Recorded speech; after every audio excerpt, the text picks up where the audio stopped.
Paz e graça para você ligado no blog, muito obrigado pela sua audiência, conto com as suas orações e com a divulgação que você faz do nosso trabalho. Hoje eu vou responder algumas perguntas a respeito de um fenômeno que já não é tão recente, mas que tem incomodado muita gente. Crentes que caem durante o culto, principalmente no momento da oração ou do louvor.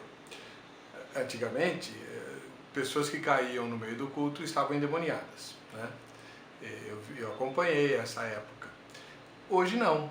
Hoje muita gente alega cair no espírito. E muita gente me pergunta, é legítimo, não é, bíblico, não é e tal. E recentemente, inclusive, o Vejam Só se debruçou mais uma vez sobre essa questão.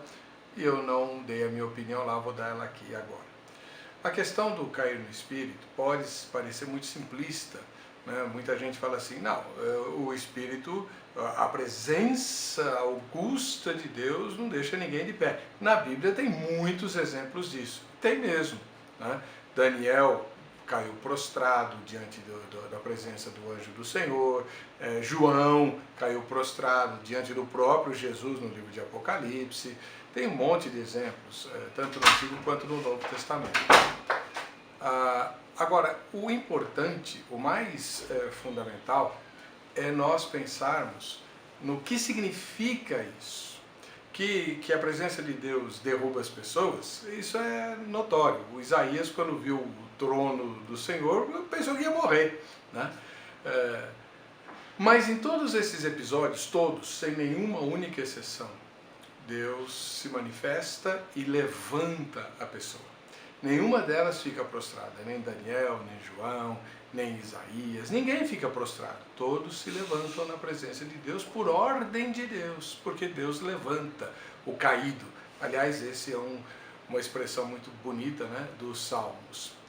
Por outro lado, a outra maneira simplista de ver isso é dizer, isso é tudo meninice, não é nada disso, não pode acontecer, principalmente as tradições das quais eu faço parte, que prezam muito a ordem e a decência do culto. Então, jamais no culto presbiteriano alguém vai cair. Se alguém cair no culto presbiteriano é porque está passando mal. Não se trata de demônio nem de nada, é problema médico, né?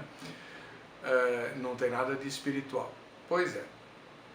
Eu acho que isso é simplismo demais, porque nós estamos, do ponto de vista dos tradicionais, minimizando o impacto emocional que a presença do santo causa. Se você tem grupos que exageram nessas manifestações, você também tem grupos que exageram na negação dessas manifestações. Em todos os avivamentos que a história experimentou, todos eles, todos, foram marcados, entre outras coisas, por manifestações estranhas, às vezes até esdrúxulas. Os próprios avivalistas relatam isso nos livros, né? Nos relatos que eles fazem.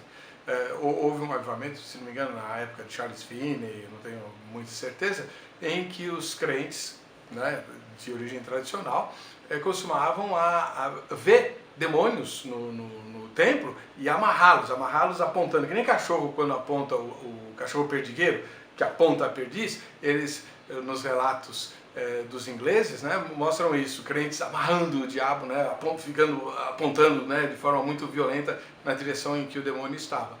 Isso não fazia parte da tradição, isso desapareceu com o tempo, né, mas aconteceu, como aconteceram várias outras coisas. A questão é, em vez de nós nos concentrarmos no que acontece ou deixa de acontecer no culto, vamos nos concentrar nos efeitos disso na sociedade. Aí você vai ver se é legítimo ou não. Em todos os avivamentos eu disse que houve coisas estranhas acontecendo nas reuniões dos crentes, mas em todos os avivamentos a sociedade se modificou. A sociedade se modificou. É só você olhar a história dos avivamentos. O lugar onde eles aconteceram, a cidade onde eles aconteceram e às vezes até o estado ou o país mudaram naquela ocasião. Mudaram substancialmente. Houve um decréscimo brutal do pecado, da prostituição, do alcoolismo, dos divórcios, dos abortos, e do infanticídio, dos abusos. tudo que caracteriza a ação do diabo diminuiu dramática e drasticamente. Isso nos ajuda a repensar o avivamento que dizem que nós estamos experimentando no Brasil. Eu tenho falado aqui nesse blog, em vídeos, né, e você pode conferir, que eu questiono esse avivamento na medida em que eu não vejo mudança substancial na nossa sociedade. As igrejas se multiplicaram, graças a Deus. Mas cadê a transformação da nossa sociedade? Cadê o abandono dos vícios? Cadê a diminuição da corrupção? Cadê o aumento da qualidade de respeito pela vida humana? A gente não está vendo nada disso. Nem entre os crentes, muito menos entre os ímpios. Então, vamos nos questionar. Será que a gente não está precisando cair, no bom sentido, um pouco mais na presença de Deus? Cair em si, né? E dizer, olha, não estamos sendo sal da terra nem luz do mundo, estamos nos divertindo. Ou sapateando demais no culto, ou permanecendo incólumes demais no mesmo culto. Deus precisa mexer com a gente para mexer com o nosso país. Um ósculo santo, Deus abençoe.